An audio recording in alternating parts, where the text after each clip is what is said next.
I think I died. In 2016, I donated plasma. I had donated a couple times before without any issue. This particular donation, I zoned out into the television and was scooted down a bit in my chair. Without thinking, I used my donation arm to push myself upright. The needle stabbed me from the inside, causing a very sharp pain to shoot through my arm. I told the clinic nurse, who cautiously withdrew the needle, and with an unsure expression, bandaged me up. Afterward, my husband is driving us home, when I say to him, "Something is happening." Suddenly, everything goes black. I am in only what I can call a dark room, completely and totally relaxed, in a reclined position. I didn't have a body, but I had a physical form. I feel amazing. Absolutely comfortable. Absolutely at peace. I hear my husband's voice, "Baby. Baby, wake up." He yells my name over and over. His voice sounded like he was talking to me in a tin can, a football field away. Slightly echoed. This annoyed me, because he was killing my buzz. I spoke back to him. "I'm fine, geez. I'm fine, hush already." I didn't speak to him with my mouth, but in a telepathic kind of way, that to me was speaking. I didn't think like I normally did in this place. It was illogical that his panic was annoying to me at the time. I also had no romantic feelings for him in this place or any kind of sense of attachment to him.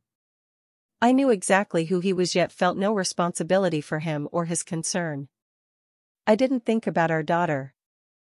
I didn't think about the family tragedy that had been tearing me apart all day every day for the past year. Those kinds of feelings couldn't reach me here. I was swimming in peace. His voice started drifting farther and farther away, until he was completely gone. I found myself in this darkness alone in absolute silence. An eternal quiet. I felt absolutely no fear. I just settled into my space like one settles in their bed. I stayed there for what could have been minutes or years. Time was different here. Until eventually, I passed out. What I mean is, things really did go black then. I was not awake for this. I woke up to the angry afternoon sun beaming in my face. I was so disoriented. I looked over at my husband who was in the driver's seat. We were parked on the side of a HWY. I had to remember what year it was and where I was, and in a split second it all came back. I felt the biggest sense of dread. I felt disappointment. As if I didn't want to come back. I quickly opened my car door as a wave of nausea hit me. I had to ask my husband what time it was and how long it had been. He said, "You scared the crap out of me. Are you okay? Are you okay?" Apparently, I had only been gone for a minute or two. From his perspective, I suddenly went limp and collapsed while we were driving. He pulled over and pulled my body from the floorboard and rested my head on the console. My eyes were open like a dead person's. He couldn't feel my heartbeat. He yelled my name exactly as I had heard him.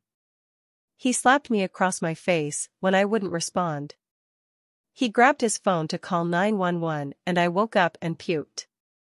I think when I leaned on that needle in the clinic, it caused an air bubble in my vein. I think I died a little afterwards. I don't think I was where I was supposed to be. I think I had went to the foyer of heaven.